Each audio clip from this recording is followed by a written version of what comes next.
Punjabi radio USA ਸੁਣ ਰਹੇ ਸਾਰੇ ਹੀ ਮਾਣਯੋਗ ਅਤੇ ਸਤਿਕਾਰ ਤੇ ਸਰੋਤਿਆਂ ਨੂੰ ਪਿਆਰ ਸਤਿਕਾਰ ਸਹਿਤ ਨਿੱਘੀ ਜਿਹੀ ਸਤਿ ਸ੍ਰੀ ਅਕਾਲ। ਸਭ ਨੂੰ ਜੀਆਂ ਨੂੰ ਆਖਦੇ ਹਾਂ। ਸੋ ਤੇ ਪ੍ਰੋਗਰਾਮ ਖਬਰ ਤੇ ਨਜ਼ਰ ਦੇ ਵਿੱਚ ਆਪ ਸਭ ਦਾ ਨਿੱਘਾ ਸਵਾਗਤ ਹੈ। ਪ੍ਰੋਗਰਾਮ ਲੈ ਕੇ ਹਾਜ਼ਰ ਹੋ ਚੁੱਕੇ ਹਾਂ। ਅੱਜ 25 ਮਈ ਦਿਨ ਹੈਗਾ ਜੀ, ਮੰਗਲਵਾਰ, ਤੇ ਆਪਣੇ ਨਾਲ ਜੁੜ ਚੁੱਕੇ ਨੇ ਮਿੰਟੂ ਗੁਰੂਸਰੀਆ ਜੀ ਮਲੋਟ ਸਟੂਡੀਓਜ਼ ਤੋਂ। ਮਿੰਟੂ ਜੀ, ਜੀਆਂ ਨੂੰ ਸਵਾਗਤ ਹੈ। ਸਤਿ ਸ੍ਰੀ ਅਕਾਲ। ਸ਼ੁਕਰੀਆ ਜੀ, ਸਾਰਿਆਂ ਨੂੰ ਸਤਿ ਸ੍ਰੀ ਅਕਾਲ ਜੀ। ਸਾਡੇ ਅੱਜ ਦੇ ਪ੍ਰੋਗਰਾਮ ਖਬਰ ਤੇ ਨਜ਼ਰ ਨੂੰ ਸਪਾਂਸਰ ਕਰਦੇ ਨੇ ਖਾਲਸਾ ਇੰਸ਼ੋਰੈਂਸ ਏਜੰਸੀ ਵਾਲੇ, ਜਿਨ੍ਹਾਂ ਦੇ ਕੋਲੋਂ ਤੁਸੀਂ ਹਰ ਇੱਕ ਤਰੀਕੇ ਦੀ ਇੰਸ਼ੋਰੈਂਸ ਕਰਵਾ ਸਕਦੇ ਹੋ। ਇੰਸ਼ੋਰੈਂਸ ਬਾਰੇ ਪਤਾ ਕਰਨ ਲਈ ਕਾਲ ਕਰ ਸਕਦੇ ਹੋ ਨੰਬਰ 408-272-2500 4082722500 ਦੇ ਉੱਤੇ। ਇਸ ਦੇ ਨਾਲ Krishan Dhanota university, Baljinder Singh Nijjar Woodland, Sucha Singh Jaskaran Singh, Gurpartap Singh Fresno, Paramjit Kaur Rangi Vacaville, Jarnail Singh Lynnwood Washington, Harjit Singh Surinder Kaur Aujla Daly City, Xander mortgage ਅਤੇ ਰੀਅਲ estate ਵਾਲੇ। ਘਰ ਖਰੀਦਣ ਵੇਚਣ ਦੀਆਂ ਸੇਵਾਵਾਂ ਦੇ ਨਾਲ ਨਾਲ home loans, commercial loans, agriculture loans ਦੇ ਲਈ ਕਾਲ ਕਰ ਸਕਦੇ ਹੋ। ਕਾਲ ਕਰੋ ਮੋਹਨ ਚੀਮਾ ਹੁਣਾਂ ਨੂੰ ਨੰਬਰ 559-905-2575। ਟੇਰਕੀਆਣਾ ਇਮੀਗ੍ਰੇਸ਼ਨ ਲਾ ਫਰਮ, ਇਮੀਗ੍ਰੇਸ਼ਨ ਦਾ ਹੋਵੇ ਕਿਸੇ ਵੀ ਤਰੀਕੇ ਦਾ ਕੰਮ, ਇਮੀਗ੍ਰੇਸ਼ਨ ਦੇ ਅਟਰਨੀ ਜੇ ਟੇਰਕੀਆਣਾ ਹੁਣਾਂ ਦੇ ਨਾਲ ਸੰਪਰਕ ਨੰਬਰ 415-909-0503। ਜੀ ਐਂਡ ਟਾਇਰ ਐਂਡ ਲੂਬ ਵਾਲੇ, ਜਿਨ੍ਹਾਂ ਦੇ ਕੋਲੋਂ ਤੁਸੀਂ truck wash, oil change, air brake ਦਾ ਕੰਮ ਕਰਵਾ ਸਕਦੇ ਹੋ। ਨਵੇਂ ਪੁਰਾਣੇ ਟਾਇਰ ਵਾਜਿਬ ਕੀਮਤਾਂ 'ਤੇ ਖਰੀਦ ਸਕਦੇ ਹੋ। ਸੈਂਟਾਨੈਲਾ ਮੰਡੇਰਾ 'ਚ ਲੋਕੇਸ਼ਨ ਨੇ। ਕਾਲ ਕਰ ਸਕਦੇ ਹੋ Nimma Sahota 209-277-0113। West Coast truck driving school Fresno ਵਾਲੇ, ਜਿਹੜੇ ਕਿ ਤੁਹਾਨੂੰ ਟਰੱਕ ਦਾ ਲਾਇਸੈਂਸ ਵਧੀਆ ਸਿਖਲਾਈ ਦੇ ਕੇ ਘੱਟ ਸਮੇਂ ਦੇ ਵਿੱਚ ਲੈਣ 'ਚ ਸਹਾਇਤਾ ਕਰਦੇ ਨੇ। ਕਾਲ ਅਜੀਤ ਅਟਵਾਲ 559-374-4541 ਦੇ ਉੱਤੇ। ਇਹਨਾਂ ਸਾਰਿਆਂ ਦਾ ਧੰਨਵਾਦ। ਜੇਕਰ ਤੁਸੀਂ ਜਾਂ ਕੋਈ ਹੋਰ ਕਾਰੋਬਾਰ ਇਸ ਪ੍ਰੋਗਰਾਮ ਨੂੰ ਸਪਾਂਸਰ ਕਰਨਾ ਚਾਹੁੰਦੇ ਹੋ, ਸੰਪਰਕ ਕਰ ਸਕਦੇ ਹੋ ਨੰਬਰ 408-722-7698 4087227698 ਦੇ ਉੱਤੇ। ਮੈਨੂੰ ਜੀ ਗੱਲਬਾਤ ਦਾ ਸਿਲਸਿਲਾ ਸ਼ੁਰੂ ਕਰਦੇ ਜਾਈਏ। ਯੂਪੀ ਵਿੱਚ ਆਪਣੇ ਗੁਨਾਹਾਂ ਨੂੰ ਸੁਹਾਗਾ ਫੇਰਨ ਲੱਗੀ ਆ ਹੁਣ ਸਰਕਾਰ। ਹਾਂਜੀ, ਵੈਸੇ ਤੇ ਉਹ ਗੁਨਾਹ ਬਾਰੇ ਨਾ ਬੇਖੁਦੀ मोहानी ने आख्या सी, लज्जत कभी थी अब तो मुसीबत सी हो गई है, मुझको गुनाह करने की आदत सी हो गई है। सो ਹੁਣ ਉਸ ਦੌਰ ਦੇ ਵਿੱਚ ਜੀ ਰਹੇ ਆ, ਉੱਥੇ ਰਹਿ ਰਹੇ ਆ ਜਿੱਥੇ ਲੱਜ਼ਤ ਆਉਂਦੀ ਹੈ ਗੁਨਾਹ ਕਰਕੇ ਵੀ ਨੇਤਾਵਾਂ ਨੂੰ। ਖੈਰ, ਕੁਛ ਗੁਨਾਹ ਇਸ ਤਰ੍ਹਾਂ ਦੇ ਹੁੰਦੇ ਆ ਜਿਹੜੇ ਵਰਤਮਾਨ ਦੇ ਵਿੱਚ ਸ਼ਾਇਦ ਬਹੁਤਿਆਂ ਨੂੰ ਨਹੀਂ ਦਿਸਦੇ। ਇਤਿਹਾਸ ਉਹਨਾਂ ਦੀ ਅਗਲੀਆਂ ਪੀੜ੍ਹੀਆਂ ਨੂੰ ਐਨਕਾਂ ਲਾ ਕੇ ਦਿਖਾਉਂਦਾ ਕਿ ਆ ਦੇਖ ਲਓ ਤੁਹਾਡਿਆਂ ਨੇ ਇਹਨਾਂ ਗੁਨਾਹਾਂ ਤੇ ਕਿਵੇਂ ਚੁੱਪੀ ਵੱਟੀ ਰੱਖੀ। ਤਾਂ ਫਿਰ ਉਸ ਦੌਰ ਦੇ ਵਿੱਚ ਉਹ ਵੀ ਗੁਨੇਗਾਰ ਹੀ ਗਿਣੇ ਜਾਂਦੇ ਆ। ਮਸਲਾ ਕੀ ਆ ਕਿ ਪ੍ਰਯਾਗਰਾਜ, ਜਿਹਨੂੰ ਆਪਾਂ ਪੁਰਾਣੇ ਨਾਂ ਇਲਾਹਾਬਾਦ ਦੇ ਨਾਂ ਨਾਲ ਜਾਣਦੇ ਹਾਂ, ਤਾਂ ਉਹਦੇ ਵਿੱਚ ਸਭ ਨੂੰ ਪਤਾ ਹੀ ਆ ਕੀ ਹੋਇਆ ਸੀ। ਹੋਇਆ ਇਹ ਸੀਗਾ ਕਿ ਬਹੁਤ ਵੱਡੀ ਤਾਦਾਦ ਦੇ ਵਿੱਚ ਲਾਸ਼ਾਂ ਜਿਹੜੀਆਂ ਉਹ ਨੱਪੀਆਂ ਗਈਆਂ ਸੀ ਜਾਂ ਕਹਿ ਲਓ ਦਫਨਾਈਆਂ ਗਈਆਂ ਸੀ। ਉਹ ਲਾਸ਼ਾਂ ਇੰਨੀਆਂ ਸੀ, ਇੱਕ ਅਖਬਾਰ ਦਾ ਪੱਤਰਕਾਰ ਜਿਹੜਾ ਸਭ ਤੋਂ ਪਹਿਲਾ ਰਿਪੋਰਟਰ ਸੀ ਜਿਹਨੇ ਜਾ ਕੇ ਉੱਥੇ ਗਰਾਊਂਡ ਤੋਂ ਰਿਪੋਰਟ ਕੀਤਾ ਸੀਗਾ ਇਸ ਘਟਨਾ ਨੂੰ ਜੀ, ਤਾਂ ਉਹ ਕਹਿੰਦਾ ਆ ਕਿ 1 ਕਿਲੋਮੀਟਰ ਹੀ ਜਾ ਸਕਿਆ ਮੈਂ ਉਹਦਾ। ਹੁਣ ਇੰਨੀਆਂ ਲਾਸ਼ਾਂ ਚੋਂ ਲੰਘਣਾ ਔਰ ਇਹਨਾਂ ਸਾਰੀਆਂ ਚੀਜ਼ਾਂ ਨੂੰ ਕਾਊਂਟ ਕਰਨਾ, ਕਵਰ ਕਰਨਾ, ਔਰ ਤੁਸੀਂ ਦੇਖੋ ਨਾ ਕਿ ਮਨ ਤੁਹਾਡਾ ਕਿੰਨਾ ਉਸ ਸਮੇਂ ਅਸ਼ਾਂਤ ਹੁੰਦਾ ਹੈ, ਕਿੰਨੀ ਬੇਚੈਨੀ ਹੁੰਦੀ ਹੈ। ਤਾਂ ਉਹ ਕਹਿੰਦਾ ਕਿ ਕਿਲੋਮੀਟਰ ਦੇ ਸੰਨ 'ਚ ਮੈਂ ਇੰਨੀਆਂ ਲਾਸ਼ਾਂ ਦੇਖੀਆਂ ਨੇ ਕਿ ਮੈਂ ਕਹਿ ਸਕਦਾ ਕਿ 1 ਮੀਟਰ ਤੋਂ ਵੀ ਘੱਟ ਦੂਰੀ ਸੀ ਲਾਸ਼ ਦੀ। ਹਿਸਾਬ ਲਾ ਲਓ ਕਿ ਕਿੰਨੀਆਂ ਲਾਸ਼ਾਂ ਹੋਣਗੀਆਂ ਕਿ ਲਾਸ਼ ਤੋਂ ਲਾਸ਼ ਦੀ ਦੂਰੀ ਮੀਟਰ ਤੋਂ ਵੀ ਘੱਟ ਸੀਗੀ, ਮਤਲਬ ਕਿ ਕੁਛ ਫੁੱਟ 2 ਫੁੱਟ ਦੀ ਲਾ ਲਓ। ਤਾਂ ਇੱਦਾਂ 1 ਕਿਲੋਮੀਟਰ ਏਰੀਆ ਮੈਂ ਲਾਸ਼ਾਂ ਦੇ ਨਾਲ ਹੀ ਜਾਂ ਕਹਿ ਲਓ ਕਬਰਗਾਹ ਜਿੱਦਾਂ ਬਣੀ ਹੁੰਦੀ ਹੈ ਉਸੇ ਤਰ੍ਹਾਂ ਦੀ ਉਹ ਦੇਖੀ ਆ। ਤਾਂ ਇਹ ਹੈ ਕਿੱਥੇ ਸੀ? ਇਹ ਹੈਗਾ ਸ਼ੰਗਵੇਰਪੁਰ ਘਾਟ, ਉੱਥੇ ਸੀ। ਹੋਇਆ ਕਿ ਚਲੋ ਉਸ ਤੋਂ ਬਾਅਦ ਤਾਂ ਫਿਰ ਅਨੇਕਾਂ ਚੈਨਲਾਂ ਨੇ ਜਾਂ ਜਿਹੜੇ ਹੋਰ ਕੌਮਾਂਤਰੀ ਜਾਂ ਕੌਮੀ ਮੀਡੀਆ ਆਊਟਲੈਟ ਸੀ ਉਹਨਾਂ ਨੇ ਕਵਰੇਜ ਕੀਤੀ। ਉਹ ਸਾਰਾ ਤੁਸੀਂ ਦੇਖਿਆ ਹੋਣਾ ਕਿ ਕਿਸ ਤਰ੍ਹਾਂ ਡਰੋਨ ਸ਼ਾਟ ਆ ਰਹੇ ਆ, ਕਿਸ ਤਰ੍ਹਾਂ ਉਹ ਦਿਖਾ ਰਹੇ ਸਾਰਾ ਕੁਛ। ਪਰ ਹੋਇਆ ਕੀ ਆ, ਸਡਨਲੀ ਜਿਹੜਾ ਪ੍ਰਸ਼ਾਸਨ ਆ ਉਹ ਜਾਗਿਆ ਤੇ ਉਹਨਾਂ ਨੂੰ ਲੱਗਿਆ ਕਿ ਹੁਣ ਇਸ ਚੀਜ਼ ਨੂੰ ਮਤਲਬ ਕਿ ਮਿਟਾ ਦਿੱਤਾ ਜਾਵੇ। ਤਾਂ ਤੁਸੀਂ ਦੇਖਿਆ ਹੋਣਾ ਕੱਪੜੇ ਜੇ ਉੱਥੇ ਵੱਜੇ ਹੋਏ ਨੇ ਜਾਂ ਏਦਾਂ ਦੂਰੋਂ ਦਿਖਦੇ ਆ ਨਾ ਕੇਸਰੀ ਜਾਂ ਏਦਾਂ ਕੁਛ ਚੀਜ਼ਾਂ ਆਪਾਂ ਨੂੰ ਦਿਖਾਈ ਦਿੰਦੀਆਂ। ਦਰਅਸਲ ਉਹ ਜਿਹੜੇ ਵਾਰਸ ਸੀਗੇ ਉਹਨਾਂ ਨੇ ਕੁਝ ਥਾਵਾਂ ਤੇ ਡੰਡੇ ਗੱਡੇ ਸੀਗੇ, ਚੁੰਨੀਆਂ ਜਿਹੀਆਂ ਬੰਨੀਆਂ ਸੀ ਜਾਂ ਚਾਦਰਾਂ ਪਾ ਦਿੱਤੀਆਂ ਕਿ ਨਿਸ਼ਾਨੀ ਰਹੇ ਕਿ ਆਹ ਬੰਦਾ ਇੱਥੇ ਅਸੀਂ ਦਫਨਾਇਆ ਸੀਗਾ। ਚਲੋ ਜੀ ਹੁਣ ਪ੍ਰਸ਼ਾਸਨ ਹੈ ਜਿਹੜਾ ਉਹ ਰਾਤ ਨੂੰ ਪੈਂਦਾ, ਕਹਿੰਦੇ JCB ਲੈ ਕੇ ਨਾਲ ਮਜ਼ਦੂਰ ਲੈ ਕੇ, ਤੇ ਉਹ ਜਿਹੜੀਆਂ ਸਾਰੀਆਂ ਡਾਂਗਾਂ ਡੰਗੂਰੀਆਂ ਸੀ ਉਹ ਇਕੱਠੀਆਂ ਕਰਦੇ, ਉਹਨਾਂ ਨੂੰ ਅੱਗ ਲਾ ਦਿੰਦੇ ਨੇ ਤੇ JCB ਦੇ ਨਾਲ ਉੱਥੇ ਸਾਰੀ ਥਾਂ ਪੱਧਰੀ ਕਰ ਦਿੰਦੇ ਆ, ਸਵੇਰ ਨੂੰ ਬਚੇ ਕੱਖ ਨਹੀਂ। ਸੋ ਉੱਥੇ ਜਾ ਕੇ ਜਦੋਂ ਫਿਰ ਉਸੇ ਪੱਤਰਕਾਰ ਨੇ ਵੇਖਿਆ ਤੇ ਉਹ ਪੱਤਰਕਾਰ ਨੂੰ ਕਹਿਣ ਲੱਗ ਪਏ ਕਿ ਤੂੰ ਕੀਤਾ ਹੋਣਾ ਇਹ ਕੰਮ, ਅਸੀਂ ਤਾਂ ਨਹੀਂ ਕੀਤਾ, ਇਹ ਤਾਂ ਹੁਣ ਉਹਨੂੰ ਲੱਭ ਰਹੇ ਆ ਜਿਹਨੇ ਪਛਾਣ ਮਿਟਾ ਦਿੱਤੀ ਆ।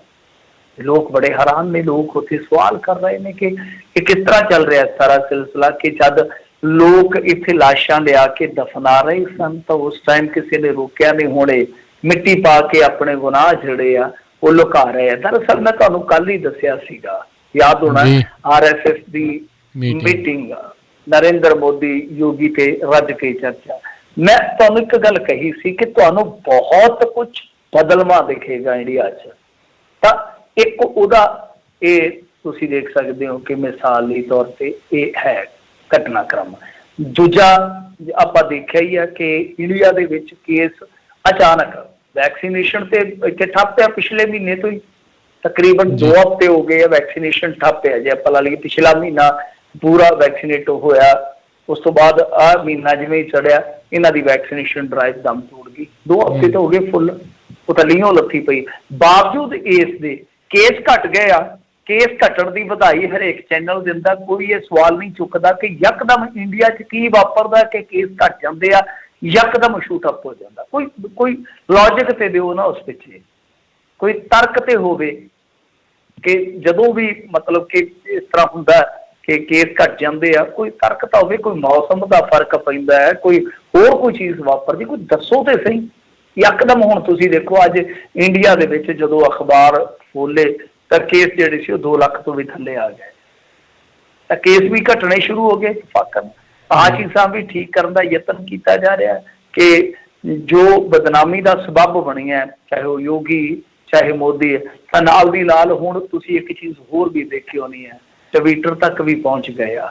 ਦਫ਼ਤਰ ਕਹਿੰਦੇ ਖੋਲੋ, ਆਪਣਾ ਦਫ਼ਤਰ ਖੋਲੋ, ਬਾਹਰ ਪੁਲਿਸ ਆਈ ਆ। ਤੇ ਉਹ ਕਹਿੰਦੇ ਕਿ ਨਹੀਂ ਅਸੀਂ ਤੇ ਵਰਕ ਫਰੋਮ ਹੋਮ ਕਰਦੇ ਹਾਂ। ਕਹਿੰਦੇ ਕਿ ਕੋਈ ਗੱਲ ਨਹੀਂ, ਹੋਮ ਤਾਂ ਤੁਹਾਡਾ USA ਆ, ਤੇ US ਤੱਕ ਤਾਰਾਂ ਖੜਕੀਆਂ ਨੇ। ਸਵੇਰੇ ਜਾ ਕੇ ਨਾ ਬੂਹੇ ਖੜਕਾਏ ਆ ਕਿ ਬਾਹਰ ਨਿਕਲੋ, ਤੁਹਾਡੇ ਨਾਲ ਵੀ ਕਰਦੇ ਆ 2-2 ਹੱਥ। ਤੁਸੀਂ ਟੱਡੇ ਫਿਰਦੇ ਹੋ ਨਾ ਬਾਈਡਨ ਦੇ ਸਿਰ ਤੇ, ਕੋਈ ਗੱਲ ਨਹੀਂ, ਕਰਦੇ ਤੁਹਾਡੇ ਨਾਲ ਵੀ 2-2 ਹੱਥ। ਹੁਣ ਇਹ US ਵਾਲੇ ਜੇ ਸਟੈਂਡ ਲੈਣਗੇ, ਫੇਸਬੁੱਕ ਦੀ ਰੀੜ ਦੀ ਹੱਡੀ ਤਾਂ ਖਿਸਕ ਗਈ ਆ, ਉਹ ਤਾਂ ਤਿਆਰ ਹੋ ਗਏ ਆ। ਤਾਂ ਇਹਨਾਂ ਨੇ ਸਿੱਧੇ ਤੌਰ ਤੇ ਕਿਹਾ ਕਿ ਜਾਂ ਤੇ ਸਾਡੀਆਂ ਸ਼ਰਤਾਂ ਮੰਨ ਲਓ। ਸ਼ਰਤਾਂ ਦਾ ਮਤਲਬ ਕੀ ਹੈ ਕਿ ਮੈਕੈਨਿਜ਼ਮ ਸਾਡੇ ਹਿਸਾਬ ਕਿਤਾਬ ਦਾ ਬਣਾ ਦਿਓ ਇੰਡੀਆ 'ਚ, ਅਦਰਵਾਈਜ਼ ਆਪਣਾ ਡੰਡਾ ਡੋਜ਼ਾ ਚੁੱਕ ਲਓ। ਸੋ ਇਹ ਚੀਜ਼ਾਂ ਤੁਸੀਂ ਦੇਖੋ ਕਿ ਕਿੰਨੀ ਜਲਦੀ ਵਾਪਰੀਆਂ। ਕੁਝ ਘੰਟੇ ਪਹਿਲਾਂ ਹੀ ਆਪਾਂ ਗੱਲ ਕਰ ਰਹੇ ਸੀ, 24 ਘੰਟੇ ਪਹਿਲਾਂ, ਤਾਂ 24 ਘੰਟੇ ਦੇ ਦਰਮਿਆਨ ਮਤਲਬ ਕਿ 24 ਘੰਟੇ ਪਿੱਛੋਂ ਆਪਾਂ ਅੱਗੇ ਆਏ ਆ ਤਾਂ ਕਿੰਨਾ ਕੁਛ ਜੁੜ ਗਿਆ। ਮੈਂ ਤੁਹਾਨੂੰ ਕਿਹਾ ਸੀ ਬਦਲਾਅ ਦੇਖਣ ਨੂੰ ਮਿਲੇਗਾ, ਕਿਉਂਕਿ ਉਹਨਾਂ ਨੇ ਛਵੀ ਜਿਹੜੀ ਆ ਉਹ ਬਦਲਾਉਣੀ ਆ। ਟੈਲੀਵਿਜ਼ਨ ਡਿਬੇਟਾਂ ਜਿਹੜੀਆਂ ਤੁਸੀਂ ਦੇਖ ਲਓ, ਉਹਦੇ ਵਿੱਚ ਰਾਸ਼ਟਰਵਾਦ ਦਿੱਤਾ ਜਾਣ ਲੱਗ ਪਿਆ, ਰਾਮਦੇਵ ਨੂੰ ਬਿਠਾਇਆ ਜਾ ਰਿਹਾ ਹੈ, ਉਹਦੇ ਤੇ ਬਹਿਸ ਕੀਤੀ ਜਾ ਰਹੀ ਹੈ, ਕੋਰੋਨਲ ਤੇ ਫਲਾਂ ਟਮਕਾ, ਆਯੁਰਵੇਦ, ਕ੍ਰਿਸਚੀਅਨਟੀ ਤੇ ਸਵਾਲ ਕੀਤੇ ਜਾ, ਬਹੁਤ ਕੁਝ ਬਦਲ ਗਿਆ। ਸੋ ਇਹਨੂੰ ਕਹਿੰਦੇ ਆ RSS ਦੀ ਮੈਨੇਜਮੈਂਟ। ਮੈਂ ਤੁਹਾਨੂੰ ਕੱਲ ਹੀ ਕਿਹਾ ਸੀ, ਤੁਹਾਨੂੰ ਦੇਖਣ ਨੂੰ ਮਿਲੇਗੀ। ਆਮ ਬੰਦੇ ਨੂੰ ਨਹੀਂ ਪਤਾ ਲੱਗਦਾ, ਆਮ ਬੰਦਾ ਇਹਨਾਂ ਚੀਜ਼ਾਂ ਦੀ ਡੂੰਘਾਈ ਨਹੀਂ ਮਾਪ ਸਕਦਾ। ਪਰ ਤੁਸੀਂ ਦੇਖੋ ਕਿ ਕਿੰਨੀ ਜਲਦੀ ਇਹ ਸਾਰਾ ਦ੍ਰਿਸ਼ਟਾਂਤ ਹੈ ਜਿਹੜਾ ਉਹ ਬਦਲਦਾ ਜਾ ਰਿਹਾ। ਹੋਰ ਵੀ ਘਟਨਾਕ੍ਰਮ ਤੁਸੀਂ ਦ੍ਰਿਸ਼ਟੀਗੋਚਰ ਰੱਖੋ, ਤੁਹਾਨੂੰ ਬਹੁਤ ਕੁਝ ਬਦਲਵਾ ਨਜ਼ਰ ਆਏਗਾ। ਖੈਰ ਮੈਂ ਕੁਝ ਹੋਰ ਮੋਟੀਆਂ ਸੁਰਖੀਆਂ ਤੁਹਾਨੂੰ ਦੱਸ ਦੇਣਾ ਜੀ। ਇੱਕ ਤੇ PM ਕੇਅਰਸ ਦੇ ਵਿੱਚ 2.5 ਲੱਖ ਰੁਪਈਆ ਦੇਣ ਵਾਲਾ ਵਿਜੇ ਪਾਰਕ ਬਹੁਤ ਦੁਖੀ ਹੋਇਆ। ਸਾਡੀ ਵੀ ਸੰਵੇਦਨਾ ਉਹਦੇ ਨਾਲ ਹੈ। ਵਿਜੇ ਪਾਰਕ ਗੁਜਰਾਤ ਤੋਂ ਆ, ਗੁਜਰਾਤੀ ਆ ਤੇ ਪ੍ਰਧਾਨ ਸੇਵਕ ਦਾ ਬਹੁਤ ਵੱਡਾ ਉਪਾਸ਼ਕ ਆ। ਤੇ ਹੋਇਆ ਕੀ ਆ ਕਿ PM ਕੇਅਰਸ ਫੰਡ ਦੇ ਵਿੱਚ 2.5 ਲੱਖ ਦਿੱਤੇ ਸਨ ਮਿਸਟਰ ਪਾਰਕ ਨੇ, ਤੇ ਮਾਂ ਬਿਮਾਰ ਹੋ ਗਈ, ਸੋ ਉਹਨੂੰ ਬੈਡ ਹੀ ਨਹੀਂ ਮਿਲਿਆ। 2.5 ਲੱਖ ਦੇ ਚੈੱਕ ਵਾਲੀ ਫੋਟੋ ਕੀਤੀ ਹੈ ਪੋਸਟ, ਨਾਲ ਦੁੱਖ ਦਰਦ ਅੱਖਰਾਂ 'ਚ ਪਰੋ ਕੇ ਲੋਕਾਂ ਅੱਗੇ ਰੱਖਿਆ ਕਿ ਪ੍ਰਧਾਨ ਮੰਤਰੀ ਸਾਹਿਬ, ਆਪਣੀ ਮਾਂ ਬਚਾਉਣ ਵਾਸਤੇ ਮੈਨੂੰ ਹੋਰ ਕਿੰਨੀ ਡੋਨੇਸ਼ਨ ਦੇਣੀ ਪਏਗੀ।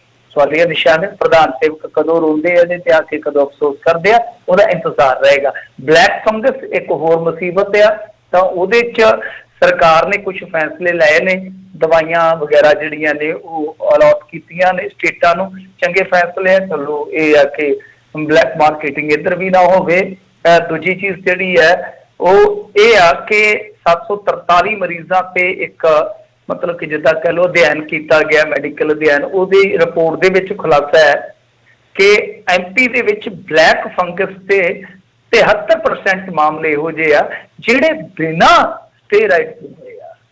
मतलब कि बिना स्टेराइड तो ही जिन्होंने ब्लैक फंगस हो गई आ। एक मैडिकल जिहड़े माहर है उन्हां वास्ते नवीं जांच का विषय रहेगा, नवीं पड़ताल का विषय रहेगा, नवीं खोज का विषय रहेगा। 38% इस तरह के लोग है जिन्होंने कोरोना होया ही नहीं है।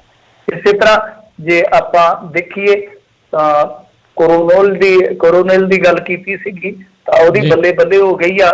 पतंजलि दियां 1 लाख कोरोनिल किट्टां जिहड़ियां हरियाणे दे विच वंडियां जाणियां। अद्ध वो पाउणगे हरियाणे वाले ते अद्ध स्वामी होरी। स्वामी समझदे हो ना, स्वामी रामदेव जी कहंदे कि अद्ध वो अपना जिन्हों कोई नहीं सी पुछदा, हुण चंगी पुछ गिछ आ ते अनिल विज ऐलान कर रहे सी। वो अनिल विज तुहानूं याद होना है जिन्हों खुद नूं करोना आया ते भज के हस्पताल दे विच दाखल होया सीगा। कई दिन तो पता ही नहीं लग्या किहड़े हस्पताल च सीगा।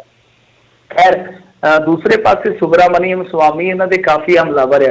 वो कहते कि गैर भारतीय जनता पार्टी शासित राज सरकारां ने जिहड़ियां वो इस तरह क्यों नहीं करदियां कि विदेश तो यानी सिद्धियां फॉर्म तो ही वैक्सीनां जिहड़ियां वो लै लैण ते बिल नरेंद्र मोदी नूं भेजण ते मोटा जिहा करके बिल जदों भेजणगे आपे इन्हां नूं पता लग जाऊगा। राजस्थान च फिर पहुंचिया एक अखबार ग्राउंड रिपोर्ट किया उन्होंने। वो कहते हैं कि सरकार ने 50 दिनों च जिन्हां 25 जिलियां च 3918 करोना मौतां दसियां ने उन्हां दे सिर्फ 512 पिंडां दे विच मतलब कि पिंडां ਜਾਂ ब्लॉकां दे विच ही 14,482 अर्थीआं होईआं। फिर वही सवाल, वही रिपोर्ट, वही दिल हलाऊ अंकड़े कि जे ये हेराफेरी इस तरह करते हैं तो मैं जिवें तुहानूं दस्सिया कि यकदम अंकड़े करोना दे घट गए तो फिर जे वध सकते आ, जे घट सकते आ तो वध भी सकते, जे वध सकते तो घट भी सकते। दोवें चीज़ां ही मनणियां पैणगीआं तुहानूं, क्योंकि जब कोई हेरा फेरी करन ते आ गया, चोरी कख दी भी ते चोरी लख दी, जो कख दी भी कर सकदा वो लख दी भी कर सकदा है। खैर लखनऊ दे विचों एक हैरान करने वाला मामला है, यह भी खोज का विषय ते जिग्यासा का विषय भी कह सकते हैं कि अगाह की होएगा। देखो सीवरेज के पानी दे विचों भी मतलब कि 3 सैंपल लै गए सी, उन्हां दे विच भी करोना पाया गया। मतलब कि जो आपां यूज करते हैं सीवरेज यूज करते हैं ते उहदे विच भी करोना वायरस पाया गया। चिंता का विषय, खोज का भी विषय कि इस तरह का फैल सकता है। इस तो इलावा सुप्रीम कोर्ट ने एक वड्डी गल कही है, वो कहते आ कि करोना के डर तो या कह लो कि करोना के नाल जो मौत आ ਉਹਦੇ डर तो किसी ਨੂੰ जमानत नहीं दी जा सकती, क्योंकि मेरे ख्याल के नाल एक हाई कोर्ट ने, पता नहीं उनकी स्टेट की हाई कोर्ट से मैं भुल गया विसर गया, उन्होंने एक सज्जन को एंटीसिपेटरी बेल दे दी। वो बंदा जिहदे 135 केस चलते थे, ग्राउंड ये बना दिता कि देखो जी करोना हो जाएगा बेचारे नूं जे चले गया अंदर।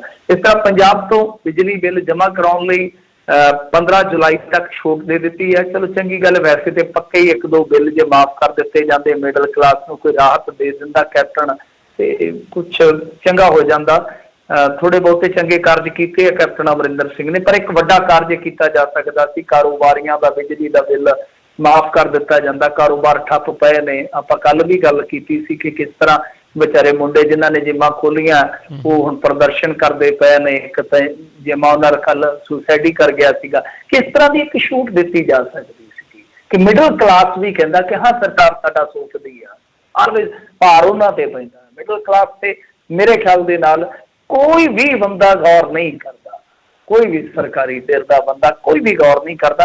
ये होना चाहिए सी, घरां दे बिजली के बिल माफ कर देंदे, प्लस कारोबारियों के जे खेती के बिजली के बिल माफ किए जा सकते हैं तो करोना संकट के विच इन्हां दे क्यों नहीं? ये बहुत बड़ा सवाल है कि 1 महीने का ही कर दो या कुछ % रियायती दे दो, शिकड़ ही कर दो कि 10,000 च कोई गल नहीं, 3,000 तुहाडा माफ किया, कुछ तो भार वंडा लो इस क्लास का, मिडल क्लास का।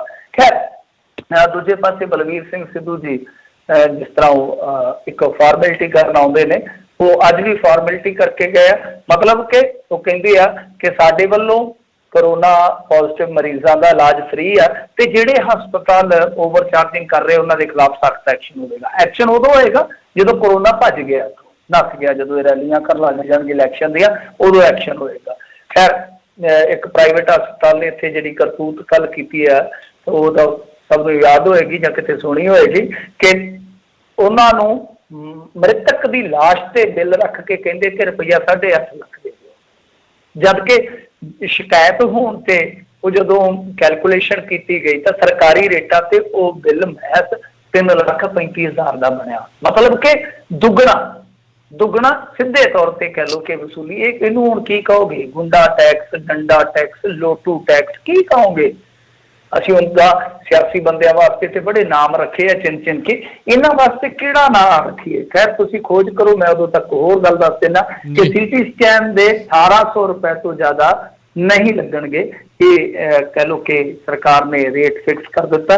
ਵੈਸੇ ਅੱਗੇ ਤਾਂ ਕਹਿੰਦੇ ਸੀ ਕਿ 1000-1200 ਚ ਹੋ ਜਾਂਦਾ, ਇਹਨਾਂ ਨੇ 1800 ਬੰਨ ਦਿੱਤਾ। ਚਲੋ ਘੱਟੋ ਘੱਟ ਇਹਨਾਂ ਤੇ ਪਤਾ ਲੱਗਿਆ, ਪਰ ਗੱਲ ਤੇ ਉਹੀ ਹੈ ਨਾ ਕਿ ਹੁਣ ਜੰਗਲ 'ਚ ਮੋਰ ਨੱਚੇ ਦਾ ਫਾਇਦਾ ਕੀ ਹੁੰਦਾ? ਕੋਈ ਫਾਇਦਾ ਨਹੀਂ, ਕੋਈ ਦੇਖਦਾ ਹੀ ਨਹੀਂ ਹੈ। ਗੱਲ ਤੇ ਉਹ ਆ ਕਿ ਕੰਮ ਤੇ ਚੱਲ ਗਿਆ, ਹੁਣ ਤੇ ਕੇਸ ਘਟਣੇ ਸ਼ੁਰੂ ਹੋ ਗਏ ਪੰਜਾਬ ਦੇ ਵਿੱਚ।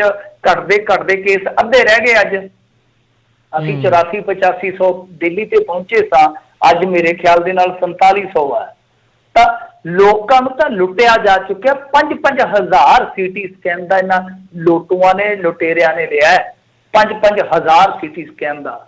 ਹੁਣ ਇਹ ਲੰਘੇ ਪਾਣੀ ਤੇ ਜੋ ਮਰਜ਼ੀ ਪਿੱਟ ਸਿਆਪਾ ਕਰੀ ਜਾਣ। ਖੈਰ, ਚਲੋ ਜੋ ਵੀ ਹੈ, ਇਹਨਾਂ ਨੇ ਇਹ ਐਲਾਨ ਕੀਤੇ ਤੇ ਮੇਰਾ ਦੱਸਣਾ ਫਰਜ਼ ਹੈ ਜੀ। ਜੀ ਜੀ। ਅਗਲੀ ਜਿਹੜੀ ਮਿੰਟੂ ਜੀ ਆਪਾਂ ਗੱਲ ਕਰ ਲਈਏ, ਸੁਸ਼ੀਲ ਕੁਮਾਰ ਜਿਹੜਾ ਭਲਵਾਨ ਸੀ ਨੂੰ ਰੇਲਵੇ ਦੀ ਨੌਕਰੀ ਤੋਂ ਕੀਤਾ ਮੁਅੱਤਲ। ਹਾਂਜੀ, ਉਹ ਨਾ ਕ੍ਰਿਸ਼ਨ ਬਿਹਾਰੀ ਨੂਰ ਹੋਇਆ ਇੱਕ, ਉਹਨੇ ਇੱਕ ਵਾਰੀ ਗੱਲ ਕਹੀ ਸੀ। ਉਹ ਕਹਿੰਦਾ ਸੀ, ਹਵਸ ਨੇ ਤੋੜ ਦੀ ਬਰਸੋਂ ਕੀ ਸਾਧਨਾ ਮੇਰੀ, ਗੁਨਾਹ ਕਿਆ ਹੈ ਇਹ ਜਾਨਾ ਮਗਰ ਗੁਨਾਹ ਕੇ ਬਾਅਦ। ਸੋ ਇਸ ਤਰ੍ਹਾਂ ਹੀ ਹੈ ਕਿ ਜਦੋਂ ਤੁਹਾਨੂੰ ਇੱਕ ਲਲਕ ਹੋ ਜਾਂਦੀ ਆ, ਹਵਸ ਪੈਦਾ ਹੋ ਜਾਂਦੀ ਹੈ ਤੁਹਾਡੇ ਅੰਦਰ ਕਿਸੇ ਵੀ ਚੀਜ਼ ਦੀ, ਤਾਂ ਬੰਦਾ ਬਹੁਤ ਦੂਰ ਤੱਕ ਨਿਕਲ ਜਾਂਦਾ ਆ। ਆਪਣੀ ਮਿਹਨਤ, ਆਪਣਾ ਜੋ ਉਹਦਾ ਕੈਰੀਅਰ ਹੁੰਦਾ, ਸਾਰਾ ਕੁਛ ਤਾਂ ਤੇ ਨਾ ਪੈਂਦਾ। ਇਹਦੇ ਤੋਂ ਵੀ ਹੁਣ ਗਲਤੀ ਕਹਿ ਸਕਦੇ ਹਾਂ, ਗੁਨਾਹ ਕਹਿ ਲਓ, ਜੋ ਮਰਜ਼ੀ ਕਹਿ ਲਓ, ਹੋਇਆ। ਉਹਦੇ ਹੁਣ ਨਤੀਜੇ ਨੇ ਭੁਗਤਣੇ ਹੀ ਆ। ਗਾਂ ਵੇਖੋ ਕੀ ਬਣੂਗਾ ਕੀ ਨਹੀਂ ਬਣੂਗਾ। ਤੇ ਦਰਅਸਲ ਉਹ ਐਪੀਸੋਡ ਤੁਹਾਨੂੰ ਪਤਾ ਹੀ ਹੈ, ਜਿਹੜਾ ਮੰਦਭਾਗਾ ਐਪੀਸੋਡ ਵਾਪਰਿਆ। ਇੱਕ ਨੈਸ਼ਨਲ ਜੂਨੀਅਰ ਚੈਂਪੀਅਨ ਸੀਗਾ ਮੁੰਡਾ ਸਾਗਰ, ਉਹਦਾ ਕਤਲ ਹੋ ਗਿਆ ਸੀਗਾ। ਕਤਲ ਦੀ ਵਜ੍ਹਾ ਇਹੋ ਹੀ ਨਿਕਲ ਕੇ ਆ ਰਹੀ ਆ ਕਿ ਉਹ ਇਹਦੇ ਫਲੈਟ ਦੇ ਵਿੱਚ ਰਹਿੰਦਾ ਸੀਗਾ ਤੇ ਕੋਈ ਰੈਂਟ ਦਾ ਝਗੜਾ ਸੀ। ਕੋਈ ਰੈਂਟ ਦਾ ਝਗੜਾ ਕਹਿੰਦਾ, ਕੋਈ ਕਹਿੰਦਾ ਆ ਕਿ ਉੱਥੇ ਮੁੰਡੇ ਸ਼ੁੰਡੇ ਆਉਂਦੇ ਸੀਗੇ, 2 ਨੰਬਰੀ ਮੁੰਡੇ ਵੀ ਆਉਂਦੇ ਸੀਗੇ। ਤੇ ਬਸ ਪਹਿਲਾਂ ਤੇ ਲਿਹਾਜ਼ ਸੀ, ਜਦੋਂ ਰੋਕਿਆ ਤੇ ਫਿਰ ਇਸ ਗੱਲ ਤੋਂ ਬਹਿਸ ਵਸਈਆ ਵੀ ਹੋਇਆ। ਚਲੋ, ਇਹ 2 ਇਸ ਟਾਈਮ ਥਿਊਰੀਆਂ ਨੇ ਪਰਸਪਰ। ਇੱਕ ਤਾਂ ਇਹ ਆ ਗੈਂਗਸਟਰ ਕਨੈਕਸ਼ਨ ਵਾਲੀ, ਤੇ ਦੂਸਰੀ ਇਹ ਆ ਕਿ ਇਹਨਾਂ ਦਾ ਝਗੜਾ ਸੀਗਾ ਕਿ ਜਿਹੜੇ ਉਹ ਮ੍ਰਿਤਕ ਦੇ ਸਾਥੀ ਜਾਂ ਉਹ ਸੀਗੇ, ਉਹ ਫਲੈਟ ਦੇ ਵਿੱਚ ਰਹਿੰਦੇ ਸੀ। ਫਲੈਟ ਇਹਦੀ ਵਾਈਫ ਦੇ ਨਾਮ ਸੀ ਤੇ ਉਹ ਕਿਰਾਇਆ ਭਾੜਾ ਵੀ ਕੋਈ ਨਹੀਂ ਸੀ ਦਿੰਦੇ, ਤੇ ਇਸੇ ਕਰਕੇ ਉਹਨਾਂ ਨੂੰ ਚੱਕਿਆ ਗਿਆ ਪਹਿਲਾਂ, ਤੇ ਬੰਦੂਕ ਦੀ ਨੋਕ ਤੇ ਚੁੱਕ ਕੇ ਤੇ ਛਤਰਸ਼ਾਲ ਸਟੇਡੀਅਮ ਦੇ ਵਿੱਚ ਲਿਆਂਦਾ ਗਿਆ, ਜਿੱਥੇ ਇਹ ਸਾਰਾ ਕੁਛ ਵਾਪਰਿਆ। ਖੈਰ, ਰੇਲਵੇ ਨੇ ਉਹਨੂੰ ਨੌਕਰੀ ਤੋਂ ਇੱਕ ਵਾਰੀ ਮੁਅੱਤਲ ਕਰ ਦਿੱਤਾ। ਹਾਲ ਦੀ ਘੜੀ ਉਹਦੇ ਵਾਰਡ ਉਹਦੇ ਕੋਲ ਹੀ ਰਹਿਣਗੇ। ਬੜੇ ਤਗੜੇ ਵਾਰਡ ਜਿੱਤੇ ਆ ਉਹਨੇ, 2 ਵਾਰੀ ਦਾ ਉਹ ਓਲੰਪਿਕ ਦਾ ਤਗਮਾ ਜੇਤੂ ਆ। ਬਸ ਉਹਦਾ ਕੈਰੀਅਰ ਵੇਖਣਾ ਹੋਵੇ ਨਾ, 2 ਚੀਜ਼ਾਂ ਦੇਖ ਸਕਦੇ ਹੋ ਤੁਸੀਂ। ਇੱਕ ਤੇ ਕਿ 14 ਸਾਲ ਦੀ ਉਮਰ 'ਚ ਉਹਨੇ ਪਹਿਲਾ ਤਗਮਾ ਜਿੱਤਿਆ ਸੀ ਤੇ ਮੁੜ ਕੇ ਢੇਰ ਹੀ ਲਾਇਆ। ਦੂਜੀ ਚੀਜ਼ ਕਿ ਏਸ਼ੀਆਡ ਛੱਡ ਦਿਓ ਤੇ ਇੱਕ ਓਲੰਪਿਕ ਛੱਡ ਦਿਓ। ਇਹ 2 ਵੱਡੇ ਟੂਰਨਾਮੈਂਟ ਉਹ ਗੋਲਡ 'ਚ ਨਹੀਂ ਬਦਲ ਸਕਿਆ, ਮਤਲਬ ਕਿ ਸਿਲਵਰ 'ਚ ਰਹਿ ਗਿਆ ਜਾਂ ਬ੍ਰੌਂਜ਼ 'ਚ ਰਹਿ ਗਿਆ। ਬਾਕੀ ਜਿੰਨੀਆਂ ਚੈਂਪੀਅਨਸ਼ਿਪਾਂ ਹੁੰਦੀਆਂ ਉਹਦੇ ਵਿੱਚ ਸਾਰੀਆਂ 'ਚ ਵਰਲਡ ਚੈਂਪੀਅਨ ਹੈ। ਚਾਹੇ ਉਹ ਵਰਲਡ ਕੁਸ਼ਤੀ ਚੈਂਪੀਅਨਸ਼ਿਪ ਆ, ਚਾਹੇ ਉਹ ਕਾਮਨਵੈਲਥ ਗੇਮ ਸੀਗੀ, ਸਾਰੀਆਂ 'ਚ ਹੀ ਉਹ ਮਤਲਬ ਕਿ ਕਹਿ ਲਓ ਕਿ ਇੱਕ ਨੰਬਰ 'ਤੇ ਗਿਆ ਹੈ। ਇਹ ਉਹਦਾ ਕੈਰੀਅਰ ਆ। ਪਰ ਹੁਣ ਕੈਰੀਅਰ ਜਿਹੜਾ ਆ ਉਹ ਇੱਕ ਤਰ੍ਹਾਂ ਨਾਲ ਕਹਿ ਲਓ ਕਿ ਕੁਸ਼ਤੀ ਬੰਨਿਓ ਤੇ ਸਮਾਪਤ ਹੋਇਆ ਹੀ ਆ। ਤੇ ਜੇ ਕੱਲ ਨੂੰ ਕੇਸ ਪੁੱਠਾ ਪੈ ਗਿਆ, ਸਜ਼ਾ ਹੋ ਗਈ, ਖੁਦਾ ਨਾ ਖਾਸਤਾ ਇਹ ਜੁਰਮ ਸਾਬਤ ਹੋ ਗਿਆ, ਤੇ ਫਿਰ ਤੇ ਬਿਲਕੁਲ ਹੀ ਬਚਾਏਗਾ। ਦੱਸਦੇ ਆ ਪੁਲਿਸ ਦੇ ਵਿੱਚ, ਪੁਲਿਸ ਹਿਰਾਸਤ ਦੇ ਵਿੱਚ ਰੋਂਦਾ ਬੜਾ ਹੈ। ਜੀ ਜੀ ਜੀ। ਅਗਲੀ ਮਿੰਟੂ ਜੀ, ਕਿਸਾਨ ਅੰਦੋਲਨ ਨੂੰ ਲੈ ਕੇ ਹੁਣ 3 ਰਾਜਾਂ ਨੂੰ ਨੋਟਿਸ। ਹਾਂਜੀ, ਇਹ ਨੋਟਿਸ ਆਏ ਆ। ਇੱਕ ਤੇ ਦਿੱਲੀ ਨੂੰ, ਇੱਕ ਯੂਪੀ ਨੂੰ, ਹਰਿਆਣੇ ਨੂੰ। ਨੋਟ ਕਰਿਓ ਕਿ ਪੰਜਾਬ ਨੂੰ ਨੋਟਿਸ ਨਹੀਂ ਆਇਆ, ਤੇ ਇਹ ਹੈਗਾ ਜਿਹੜਾ ਨੋਟਿਸ ਉਹ ਕੌਮੀ ਮਨੁੱਖੀ ਅਧਿਕਾਰ ਕਮਿਸ਼ਨ ਦਾ। ਇੱਕ ਤੇ ਆਪਣਾ ਸੂਬਾਈ ਹੋ ਗਿਆ ਨਾ ਮਨੁੱਖੀ ਅਧਿਕਾਰ ਕਮਿਸ਼ਨ ਜਿਹੜਾ ਚੰਡੀਗੜ੍ਹ ਬਹਿੰਦਾ ਵਾ, ਤੇ ਇੱਕ ਹੋ ਗਿਆ ਕੌਮੀ ਮਨੁੱਖੀ ਅਧਿਕਾਰ ਕਮਿਸ਼ਨ ਸਾਡਾ ਜਿਹੜਾ ਦਿੱਲੀ ਬਹਿੰਦਾ। ਤਾਂ ਉਹਦੇ ਵੱਲੋਂ ਇਹ 3 ਸਟੇਟਾਂ ਨੂੰ ਨੋਟਿਸ ਦਿੱਤਾ ਗਿਆ। ਨੋਟਿਸ ਦਾ ਜੇ ਮੌਜੂ ਦੇਖੀਏ, ਉਹਦਾ ਕੇਂਦਰੀ ਬਿੰਦੂ ਦੇਖੀਏ ਤਾਂ ਇਹੀ ਹੈ ਕਿ ਕਰੋਨਾ ਸੰਕਟ ਦੇ ਵਿੱਚ ਇਹ ਕਿਸਾਨ ਜਿਹੜੇ ਪ੍ਰਦਰਸ਼ਨ ਕਰ ਰਹੇ ਆ, ਕਿ ਇਹਨਾਂ ਦੀ ਵਜ੍ਹਾ ਦੇ ਨਾਲ ਕਰੋਨਾ ਫੈਲ ਰਿਹਾ ਕਿ ਨਹੀਂ, ਮਤਲਬ ਕਿ ਇਸ ਤਰ੍ਹਾਂ ਦਾ ਨੋਟਿਸ ਆ। ਕਰੋਨਾ ਨੂੰ ਹੀ ਇਸ ਚੀਜ਼ ਦੇ ਨਾਲ ਜੋੜਿਆ ਜਾ ਰਿਹਾ ਵਾ। ਔਰ ਅੱਜ ਜੇ ਤੁਸੀਂ ਦੇਖੋਗੇ ਹਰਿਆਣੇ ਦੇ ਵੀ ਜਿਹੜੇ ਲੀਡਰ ਆ ਉਹਨਾਂ ਨੇ ਵੀ ਰਪਟਾਂ ਕੱਢ ਲਿਆਂਦੀਆਂ ਆਪਦੀਆਂ। ਉਹਨਾਂ ਰਪਟਾਂ ਦੇ ਵਿੱਚ ਦੱਸਿਆ ਗਿਆ ਕਿ ਫਲਾਣੇ ਜ਼ਿਲ੍ਹੇ ਦੇ ਇੰਨੇ ਗਏ ਸੀ ਫਲਾਣੇ ਪਿੰਡ 'ਚੋਂ, ਤੇ ਜਦੋਂ ਵਾਪਸ ਆਏ ਨੇ ਤੇ ਉਹਨਾਂ ਦੇ ਵਿੱਚੋਂ ਇੰਨੇ ਮਰ ਗਏ ਕਰੋਨਾ ਕਰਕੇ। ਮਤਲਬ ਕਿ ਪੂਰੀ ਤਰ੍ਹਾਂ ਜਿੱਦਾਂ ਕਹਿ ਲਈਏ ਕਿ ਜਕੜਬੰਦ ਕਰੀ ਜਾਂਦੇ ਇਸ ਚੀਜ਼ ਨੂੰ ਕਿ ਕਿਸਾਨ ਅੰਦੋਲਨ ਹੈ ਜਿਹੜਾ, ਜਿਵੇਂ ਹੀ ਉਹ 26 ਤਰੀਕ ਵਾਲੀ ਕਾਲ ਦੇ ਨੇੜੇ ਪਹੁੰਚਿਆ ਤਿਵੇਂ ਉਹਦੇ ਉੱਤੇ ਬਹੁਤ ਸਾਰੇ ਹੱਲੇ ਹੋਏ ਆ, ਬਹੁਤ ਸਾਰੇ ਹੱਲੇ ਹੋਏ। ਹਾਲਾਂਕਿ ਅੱਜ ਜੈਨੀ ਨੇ ਚੰਗੀ ਗੱਲ ਕਹੀ ਆ। ਚੈਨੀ ਕਹਿੰਦਾ ਕਿ ਜੇ ਤੁਸੀਂ 10-15 ਬੰਦੇ ਆਪਦੇ ਭਾਈ ਚੁਣ ਲਵੋ ਤੇ ਮੈਂ ਤੁਹਾਡੀ ਮੁਲਾਕਾਤ ਪ੍ਰਧਾਨ ਮੰਤਰੀ ਨਾਲ ਕਰਵਾ ਦਿੰਦਾ, ਤੇ ਉੱਥੇ ਆਪਾਂ ਖੁੱਲੀ ਡਿਸਕਸ਼ਨ ਕਰ ਲੈਂਦੇ ਆ, ਤੇ ਸ਼ਾਇਦ ਡਿਸਕਸ਼ਨ 'ਚ ਕੋਈ ਦੂਸਰਾ ਹੱਲ ਵੀ ਨਿਕਲ ਆਵੇ, ਤੁਹਾਡੀ ਵੀ ਪੁੱਗ ਜਾਵੇ ਤੇ ਉਹਨਾਂ ਦੀ ਵੀ ਰਹਿ ਜਾਵੇ। ਸੋ ਇਸ ਤਰ੍ਹਾਂ ਦੀ ਇੱਕ ਪੇਸ਼ਕਸ਼ ਸੁਰਜੀਤ ਜੈਨੀ ਨੇ ਕੀਤੀ ਹੈ। ਜੇ ਇਸ ਤਰ੍ਹਾਂ ਹੋ ਜਾਵੇ, ਚਲੋ 10-15 ਬੰਦੇ ਨੁਮਾਇੰਦੇ ਹੀ ਚਲੇ ਜਾਣ ਤੇ ਘੱਟੋ ਘੱਟ ਨਿਬੇੜਾ ਹੋ ਜਾਵੇ, ਕਿਉਂਕਿ ਬਹੁਤ ਚਿਰ ਹੋ ਚੱਲਿਆ। ਤਾਂ ਖੈਰ ਜੇ ਇੱਧਰ ਗੱਲ ਕਰੀਏ ਤਾਂ ਹੁਣ ਇਹਨਾਂ ਨੇ ਜਵਾਬ ਦੇਣਾ ਵਾ, ਪਰ ਮੇਰੇ ਖਿਆਲ ਦੇ ਨਾਲ ਜੇ ਤੁਸੀਂ ਦੇਖੋਗੇ ਤਾਂ ਕੌਮੀ ਮਨੁੱਖੀ ਅਧਿਕਾਰ ਕਮਿਸ਼ਨ ਨੂੰ ਵੀ ਇੱਕ ਸਵਾਲ ਪੁੱਛ ਲੈਣਾ ਚਾਹੀਦਾ ਕਿ ਪਹਿਲਾਂ ਸੁੱਤੇ ਸਨ, ਹੁਣ ਤਾਂ ਇਹਨਾਂ ਸਟੇਟਾਂ ਦੇ ਵਿੱਚ ਕੇਸ ਬਹੁਤ ਜ਼ਿਆਦਾ ਘਟ ਰਹੇ ਆ। ਦਿੱਲੀ ਦੇ ਵਿੱਚ ਤਾਂ ਮਾਤਰ ਮੇਰੇ ਖਿਆਲ ਦੇ ਨਾਲ ਅੱਜ ਜੇ ਵੇਖੀਏ ਤੇ 1300-1400 ਹੀ ਕੇਸ ਰਹਿ ਗਿਆ, 2000 ਤੋਂ ਥੱਲੇ ਆ। ਮੈਂ ਉਡਵੀਂ ਜੀ ਝਾਤ ਮਾਰੀ ਆ। ਏਦਾਂ ਹੀ ਜੇ ਤੁਸੀਂ ਦੇਖੋਗੇ ਹਰਿਆਣੇ ਦੇ ਵੀ ਘਟ ਗਏ ਆ, ਯੂਪੀ ਦੇ ਤਾਂ ਬਿਲਕੁਲ ਹੀ ਘਟਾ ਦਿੱਤੇ, ਉਹਨਾਂ ਨੇ ਤਾਂ ਲਾਸ਼ਾਂ ਨਹੀਂ ਛੱਡੀਆਂ, ਸਾਫ਼ ਕਰ ਦਿੱਤੀਆਂ। ਕੇਸ ਉਹਨਾਂ ਦੇ ਅੱਗੇ ਕੀ ਅੜਦੇ ਪਏ ਸੀਗੇ। ਤੇ ਹੁਣ ਜਦੋਂ ਇੱਕ ਪਾਸੇ ਅੰਕੜੇ ਘਟ ਰਹੇ ਆ, ਤੇ ਇਹ ਕਿਸਾਨ ਉਹੀ ਕਿਸਾਨ ਹੈ ਜਿਹੜੇ ਸੈਕੰਡ ਵੇਵ ਆਉਣ ਤੋਂ ਪਹਿਲਾਂ ਵੀ 4 ਮਹੀਨੇ ਉੱਥੇ ਹੀ ਸੀਗੇ। ਇਹ ਚੀਜ਼ਾਂ ਦੇਖਣ ਵਾਲੀਆਂ ਕਿ ਇਹਨਾਂ ਨੂੰ ਤੁਸੀਂ ਬਦਨਾਮ ਕਰ ਰਹੇ ਹੋ ਕਿ ਇਹ ਮੁੜਦੇ ਆ ਤੇ ਉੱਥੇ ਪਿੰਡਾਂ 'ਚ ਕਰੋਨਾ ਲੈ ਕੇ ਜਾਂਦੇ, ਤੇ ਜਦ 2-2 ਮਹੀਨੇ ਉੱਥੇ ਬੈਠੇ ਰਹਿੰਦੇ, ਉੱਥੇ ਇਹਨਾਂ ਨੂੰ ਕਰੋਨਾ ਕਿਉਂ ਨਹੀਂ ਵੜਦਾ ਬਈ? ਇਹ ਕੀ ਗੱਲ ਹੈ? ਕੀਲਿਆਂ ਕਰੋਨਾ ਉੱਥੇ ਉਸ ਜਗ੍ਹਾ ਦੇ ਵਿੱਚ ਕਰੋਨਾ ਨਹੀਂ ਵੜਦਾ, ਜਦੋਂ ਪਿੰਡ ਆਉਂਦੇ ਨੇ ਤੇ ਉਹ ਨਾਲ ਲੈ ਆਉਂਦੇ ਆ। ਸੋ ਇਸ ਤਰ੍ਹਾਂ ਦੀਆਂ ਗੱਲਾਂ ਬਾਤਾਂ ਕਰ ਰਹੇ ਆ। ਚਲੋ ਠੀਕ ਹੈ, ਬਿਮਾਰੀ ਆ, ਉਹ ਕਿਸੇ ਨੂੰ ਵੀ ਹੋ ਸਕਦੀ, ਕਿਸਾਨ ਨੂੰ ਵੀ ਹੋ ਸਕਦੀ, ਮਜ਼ਦੂਰ ਨੂੰ ਵੀ ਹੋ ਸਕਦੀ, ਨੇਤਾ ਨੂੰ ਵੀ ਹੋ ਸਕਦੀ ਆ, ਪਰ ਏਦਾਂ ਜਿੱਦਾਂ ਕਰ ਰਹੇ ਨੇ ਉਹਦੇ ਤੋਂ ਉਹੀ ਚੀਜ਼ ਜਿਹੜੀ ਆ ਉਹ ਇੱਕ ਵਾਰੀ ਫੇਰ ਨਿਕਲਦੀ ਆ ਕਿ ਇਸ ਚੀਜ਼ ਨੂੰ ਇਸ ਨਾਲ ਜੋੜ ਕੇ ਲੋਕਾਂ 'ਚ ਬਦਨਾਮ ਕੀਤਾ ਜਾ ਰਿਹਾ। ਬਸ ਇਹ ਆ ਕਿ ਮੈਂ ਜਿਵੇਂ ਤੁਹਾਨੂੰ ਕਿਹਾ ਸੀਗਾ ਕਿ ਸੁਪਰੀਮ ਕੋਰਟ ਦੇ ਵਿੱਚ ਪਟੀਸ਼ਨ ਇੱਕ ਵੱਖਰੇ ਤੌਰ ਤੇ ਪਈ ਵੀ ਆ, ਹੋ ਸਕਦਾ ਕਿ ਕੱਲ ਨੂੰ ਉਹਦੀ ਮਜ਼ਬੂਤੀ ਵਾਸਤੇ ਵੀ ਇਹ ਚੀਜ਼ਾਂ ਵਿੱਚ ਜਾ ਕੇ ਜੋੜ ਦਿੱਤੀਆਂ ਜਾਣ। ਜੀ ਜੀ ਬਿਲਕੁਲ। ਤੇ ਕਾਂਗਰਸ ਦਾ ਜਿਹੜਾ ਆ ਡੇਲੀ ਸੋਪ ਦੇ ਓਪਰੇ 'ਚ ਨਵੇਂ ਐਪੀਸੋਡ 'ਚ ਕੀ ਆ ਜੀ? ਅੱਜ ਸਿੱਧੂ ਫੈਮਿਲੀ ਨੇ ਬਲੈਕ ਫਲੈਗ ਚਰਚਾ 'ਚ ਰਿਹਾ। ਹਾਂਜੀ, ਉਹਨਾਂ ਦਾ ਬਲੈਕ ਫਲੈਗ, ਵੈਸੇ ਤਾਂ ਫਲੈਗ ਮਾਰਚ ਪੁਲਿਸ ਕਰਦੀ ਹੁੰਦੀ ਆ, ਤੇ ਇਹਨਾਂ ਨੇ ਅੱਜ ਆਪਦਾ ਝੰਡਾ ਮਾਰਚ ਕਰ ਦਿੱਤਾ ਆ। ਇਹਨਾਂ ਦੀ ਬੇਟੀ ਨੇ ਝੰਡਾ ਝੁਲਾਇਆ ਅੰਮ੍ਰਿਤਸਰ, ਜਿਹੜੀ ਇਹਨਾਂ ਦੀ ਰਿਹਾਇਸ਼ ਆ, ਤੇ ਆਪ ਦੋਵੇਂ ਜੀ ਪਟਿਆਲੇ ਆਏ ਆ, ਸ਼ਹਿਰ ਤੇਰੇ ਪਟਿਆਲੇ। ਇਹ ਪਟਿਆਲੇ ਆ ਗਏ। ਸ਼ਹਿਰ ਤੇਰੇ ਪਟਿਆਲੇ ਕਿਹਨੂੰ ਕਹਿ ਰਹੇ ਆ? ਕੈਪਟਨ ਅਮਰਿੰਦਰ ਸਿੰਘ ਨੂੰ। ਰਾਗਾਂ ਦਾ ਸ਼ਹਿਰ, ਬਾਗਾਂ ਦਾ ਸ਼ਹਿਰ। ਤੇ ਕਹਿੰਦੇ ਸਿੱਧੂ ਸਾਹਿਬ ਕਿ ਮੇਰਾ ਵੀ ਸ਼ਹਿਰ ਆ, ਮਤਲਬ ਕਿ ਇਲੈਕਸ਼ਨ ਲੁਕਸ਼ਨ ਇੱਥੋਂ ਵੀ ਲੜ ਸਕਦੇ ਹਾਂ ਅਸੀਂ, ਸਮਝਦੇ ਹੋ ਨਾ। ਜਿਹੜਾ ਉੱਥੇ ਝੰਡਾ ਝੁਲਾਇਆ ਉਹ ਇੱਕ ਤਰ੍ਹਾਂ ਦਾ ਬਗਾਵਤ ਦਾ ਵੀ ਸਿੰਬਲ ਆ। ਬਗਾਵਤ ਕਿਹਦੇ ਨਾਲ ਆ? ਸੈਂਟਰ ਨਾਲ ਤੇ ਘੱਟ ਹੋ ਸਕਦੀ ਆ, ਆਪਣਿਆਂ ਨਾਲ ਜ਼ਿਆਦਾ ਆ। ਕਿਉਂ? ਕਿਉਂਕਿ ਕੱਲ ਆਪਾਂ ਜਿਸ ਤਰ੍ਹਾਂ ਗੱਲ ਕਰਦੇ ਪਏ ਸਾਂ ਕਿ ਏਕਤਾ ਉਗਰਾਹਾਂ ਵਾਲੇ ਜਿਹੜੇ ਆ ਜਥੇਬੰਦੀ ਵਾਲੇ, ਕੈਪਟਨ ਉਹਨਾਂ ਦੇ ਬਿਲਕੁਲ ਉਲਟ ਖਲੋਤਾ। ਉਹ ਕੈਪਟਨ ਅਮਰਿੰਦਰ ਸਿੰਘ ਦੇ ਉਲਟ ਖਲੋਤੇ, ਤੇ ਵਿਚਾਲੇ ਉਹ ਸਿੱਧੂ ਆਪਣਾ ਝੰਡਾ ਕੱਢ ਖਲੋਂਦਾ। ਕੱਢ ਹੀ ਨਹੀਂ ਖਲੋਂਦਾ, ਗੱਡ ਖਲੋਂਦਾ ਕਿ ਮੈਂ ਤਾਂ ਕਿਸਾਨਾਂ ਦੇ ਹੱਕ 'ਚ ਆ। ਸਿੱਧੇ ਸਾਫ਼ ਅਰਥ ਨੇ ਇਹਨਾਂ ਗੱਲਾਂ ਦੇ ਕਿ ਸਿੱਧੂ ਹੈ ਜਿਹੜਾ ਉਹ ਬਗਾਵਤ ਦਾ ਝੰਡਾ ਬੁਲੰਦ ਕਰ ਰਿਹਾ ਕਿਸਾਨਾਂ ਦਾ ਸਮਰਥਨ ਕਰਕੇ, ਕਿ ਭਾਈ ਮੈਂ ਕਿਸਾਨਾਂ ਦੇ ਨਾਲ ਆ। ਇੱਕ ਤੀਰ ਨਾਲ ਦੋ ਸ਼ਿਕਾਰ ਇਹਨੂੰ ਕਹੇ ਜਾ ਸਕਦੇ ਆ। ਇੱਧਰ ਦੂਜੇ ਪਾਸੇ ਦਲਿਤ ਲਾਮਬੰਦੀ ਵੀ ਮਜ਼ਬੂਤ ਹੋ ਰਹੀ ਹੈ। ਰਾਜਕੁਮਾਰ ਵੇਰਕਾ ਬਹੁਤ ਵੱਡੇ ਇਹਨਾਂ ਦੇ ਨਾਮ ਨੇ, ਬਹੁਤ ਵੱਡੇ ਆਗੂ ਨੇ। ਉਹ ਆਮ ਤੌਰ ਤੇ ਨਿਊਟਰਲ ਮੰਨੇ ਜਾਂਦੇ ਆ, ਪਰ ਥੋੜੇ ਜਿਹੇ ਕੈਪਟਨ ਸਾਈਡ ਦੇ ਹੈਗੇ ਆ। ਅੱਜ ਉਹਨਾਂ ਨੇ ਵੀ ਵੱਡੀ ਗੱਲ ਆਖੀ ਹੈ ਕਿ ਅਸੀਂ ਹਾਈਕਮਾਨ ਨੂੰ ਕਹਾਂਗੇ ਕਿ ਭਾਈ ਦਲਿਤ ਮੁੱਖ ਮੰਤਰੀ ਹੈ ਜਿਹੜਾ ਉਹ ਬਣਾਇਆ ਜਾਣਾ ਚਾਹੀਦਾ। ਇਹ ਬਹੁਤ ਵੱਡੀ ਗੱਲ ਆ। ਚੰਨੀ ਜੀ ਪਹਿਲਾਂ ਹੀ ਲਾਮਬੰਦੀ ਕਰ ਰਹੇ ਆ, ਪਹਿਲਾਂ ਹੀ ਐਸੀ ਭਾਈਚਾਰੇ ਦੇ ਨੁਮਾਇੰਦੇ BC OBC ਉਹ ਵੀ ਇਕੱਤਰ ਹੋ ਚੁੱਕੇ ਆ। ਸੋ ਰਾਜਕੁਮਾਰ ਵੇਰਕਾ ਪਹਿਲਾਂ ਇਹਨਾਂ ਚੀਜ਼ਾਂ ਨੂੰ ਡਿਨਾਈ ਕਰ ਰਹੇ ਸੀਗੇ ਕਿ ਨਹੀਂ ਨਹੀਂ ਨਹੀਂ ਜੀ, ਉਹ ਤਾਂ ਅਸੀਂ ਰਿਵਿਊ ਕਰਨ ਆਏ ਸੀਗੇ ਕਿ ਸਾਡੇ ਦਲਿਤ ਭਾਈਚਾਰੇ ਦੀਆਂ ਕਿੰਨੀਆਂ ਕੁ ਮੰਗਾਂ ਅਣਮੰਨੀਆਂ ਨੇ, ਹਾਲੇ ਕਿੰਨੀਆਂ ਕੁ ਅਣਕੀਤੀਆਂ, ਅਸੀਂ ਉਹਨਾਂ ਸਾਰੀਆਂ ਚੀਜ਼ਾਂ ਦਾ ਰਿਵਿਊ ਕਰਦੇ ਪਏ ਸੀ। ਪਰ ਅੱਜ ਉਹਨਾਂ ਦੀ ਜ਼ੁਬਾਨ ਚੋਂ ਗੱਲ ਨਿਕਲੀ ਹੈ ਤੇ ਇਹ ਗੱਲ ਦੂਰ ਤੱਕ ਜਾਏਗੀ। ਸੋ ਦੂਰੀ ਇੱਕ ਤਰ੍ਹਾਂ ਨਾਲ ਕਹਿ ਲਓ ਕਿ ਚੁਣੌਤੀ ਹੈ ਕੈਪਟਨ ਅਮਰਿੰਦਰ ਸਿੰਘ ਦੇ ਅੱਗੇ ਕਿ ਇੱਕ ਪਾਸੇ ਸਿੱਧੂ, ਦੂਸਰੇ ਪਾਸੇ ਦਲਿਤ ਭਾਈਚਾਰੇ ਦੇ ਜਿਹੜੇ ਨੁਮਾਇੰਦੇ ਆ ਉਹ ਵੀ ਆਵਾਜ਼ ਬੁਲੰਦ ਕਰ ਰਹੇ ਆ ਔਰ ਇਸ ਚੁਣੌਤੀ ਨੂੰ ਹੋਰ ਵੀ ਜ਼ਿਆਦਾ ਭਾਰਿਆ ਕਰ ਰਹੇ ਨੇ ਵਿਰੋਧੀ। ਵਿਰੋਧੀ ਇਹ ਨਹੀਂ ਹੈ ਕਿ ਇਹਨਾਂ ਨੂੰ ਬੁਲਾ ਰਹੇ ਆ, ਅਸਲ ਦੇ ਵਿੱਚ ਵਿਰੋਧੀਆਂ ਨੇ ਹੀ ਇਸ ਚੀਜ਼ ਦੀ ਚੁਚਰੀ ਛੇੜੀ ਨਾ। ਪਹਿਲਾਂ ਭਾਜਪਾ ਨੇ ਕਿਹਾ ਕਿ ਅਸੀਂ ਬਣਾਵਾਂਗੇ ਦਲਿਤ ਨੂੰ CM ਤੇ ਸੁਖਬੀਰ ਸਿੰਘ ਬਾਦਲ ਕਹਿੰਦੇ ਮੈਂ ਬਣਾਉਂਗਾ ਡਿਪਟੀ CM ਦਾ ਤਾਂ ਉਹਦਾ ਭਾਈ ਉਹਨਾਂ ਦਾ ਪੱਕਾ ਹੈ ਨਾ, ਕਾਕੇ ਨੇ ਉਹ ਬਾਦਲ ਸਾਹਿਬ ਦੇ ਡਿਪਟੀ, ਉਹ ਕਹਿੰਦੇ ਕਿ ਅਸੀਂ ਬਣਾਵਾਂਗੇ। ਤਾਂ ਇਹਨਾਂ ਤੇ ਦਬਾਅ ਬਣ ਗਿਆ। ਆਮ ਆਦਮੀ ਪਾਰਟੀ ਵਾਲੇ ਵੀ ਤਿਆਰ ਹੀ ਆ।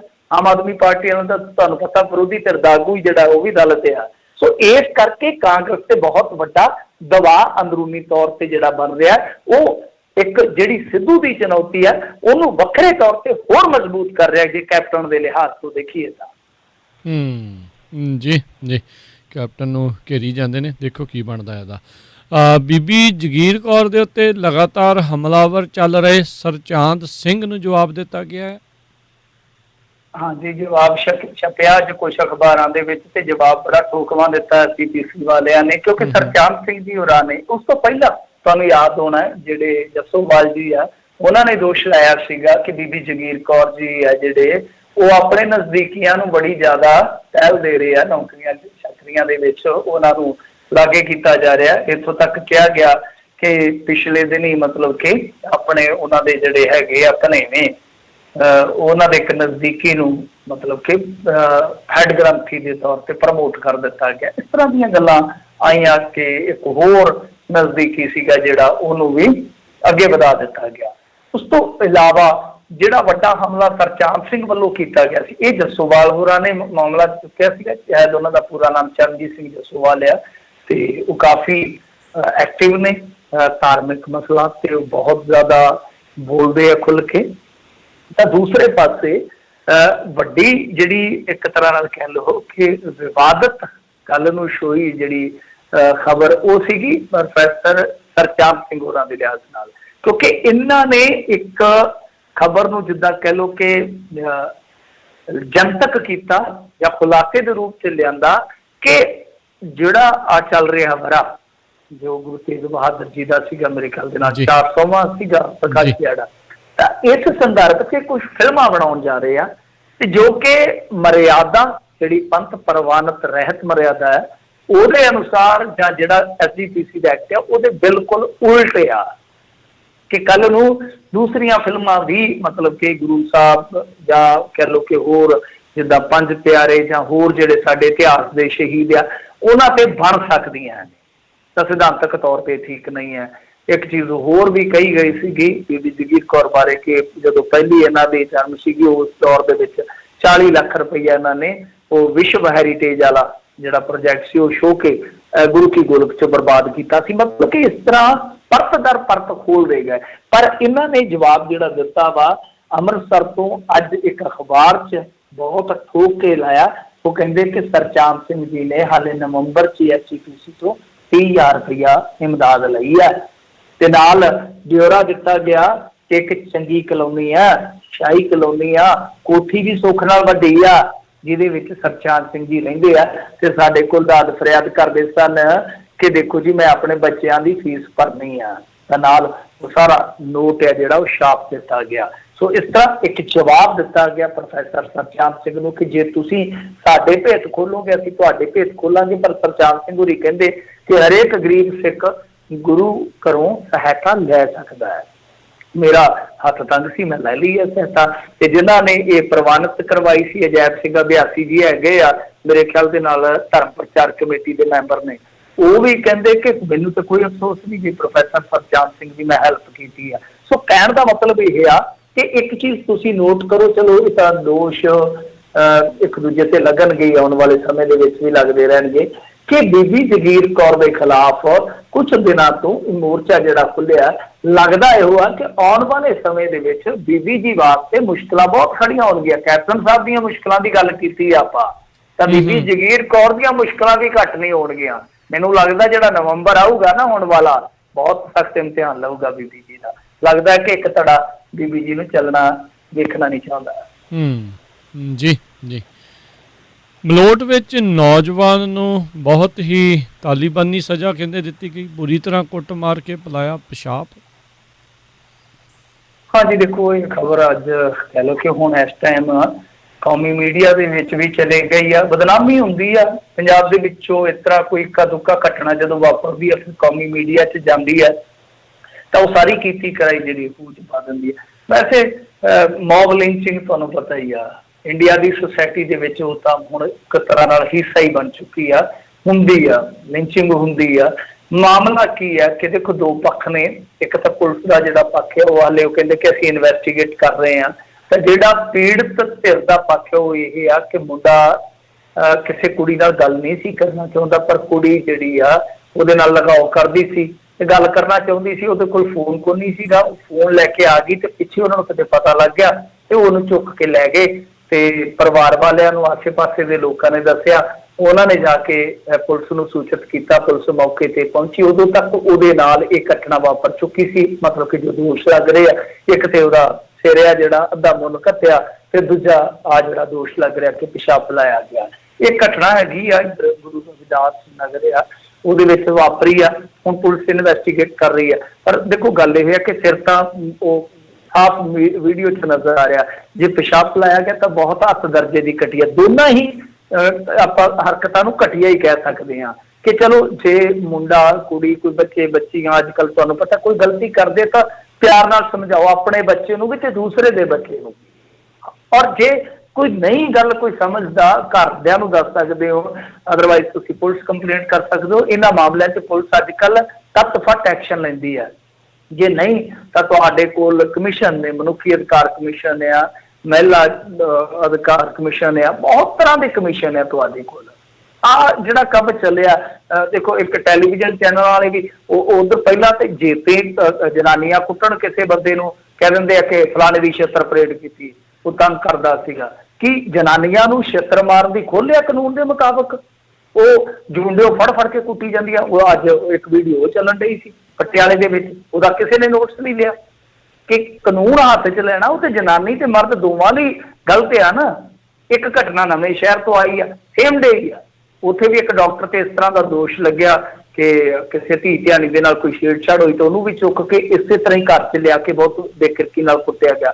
ਮਤਲਬ ਕਿ ਸਾਰੀਆਂ ਘਟਨਾਵਾਂ ਨੂੰ ਇਸੇ ਸੰਦਰਭ 'ਚ ਹੀ ਦੇਖਣ ਦੀ ਜ਼ਰੂਰਤ ਆ ਕਿ ਭਾਈ ਜੇ ਕੋਈ ਗਲਤੀ ਕਰਦਾ ਉਹਨੂੰ ਠੀਕ ਆ, ਛੱਡੋ ਨਾ, ਸਜ਼ਾ ਦਿਵਾਓ। ਪਰ ਜਿਹੜੀ ਆਪ ਸਜ਼ਾ ਦੇਣ ਵਾਲੀ ਗੱਲ ਹੈ ਨਾ ਕਿ ਤੁਸੀਂ ਸਜ਼ਾ ਦੇ ਕੇ 2-4 ਮਿੰਟ ਦੀ ਪਾਸੇ ਹੋ ਜਾਓਗੇ, ਪਰ ਜਿਹੜੀ ਸਜ਼ਾ ਮੁੜ ਕੇ ਤੁਹਾਨੂੰ ਮਿਲਣੀ ਹੈ ਉਹ ਫਿਰ ਵੱਖਰੀ ਕਿਸਮ ਦੀ ਹੋਏਗੀ। ਤਰੀਕਾ ਭੁਗਤਦੇ ਕਈ ਜੁੱਤੀਆਂ ਦੇ ਜੋੜੇ ਬਦਲਨੇ ਪੈ ਜਾਂਦੇ ਆ। ਜੀ ਜੀ ਜੀ। ਮੈਨੂੰ ਜੀ ਬਹੁਤ ਬਹੁਤ ਧੰਨਵਾਦ, ਬੜੀ ਮਿਹਰਬਾਨੀ ਇਹਨਾਂ ਖਬਰਾਂ ਬਾਰੇ ਜਾਣਕਾਰੀ ਦਿੱਤੀਆਂ। ਮਿਲਦੇ ਹਾਂ ਜੀ ਅਗਲੀ ਵਾਰ। ਮਿਹਰਬਾਨੀ, ਸਤਿ ਸ਼੍ਰੀ ਅਕਾਲ। ਸਤਿ ਸ਼੍ਰੀ ਅਕਾਲ ਜੀ ਦੇ ਸਰੋਤੇ, ਇੱਥੇ ਸਾਡਾ ਅੱਜ ਦਾ ਪ੍ਰੋਗਰਾਮ ਹੁਣ ਸਮਾਪਤ। ਮਿਲਦੇ ਹਾਂ ਅਗਲੀ ਵਾਰ। ਤੱਕ ਲਈ ਮੇਰੇ ਵੱਲੋਂ ਵੀ ਤੁਹਾਨੂੰ ਸਭ ਨੂੰ ਪਿਆਰ ਭਰੀ ਸਤਿ ਸ਼੍ਰੀ ਅਕਾਲ। ਸੁਣਦੇ ਰਹੋ ਪੰਜਾਬੀ ਰੇਡੀਓ USA।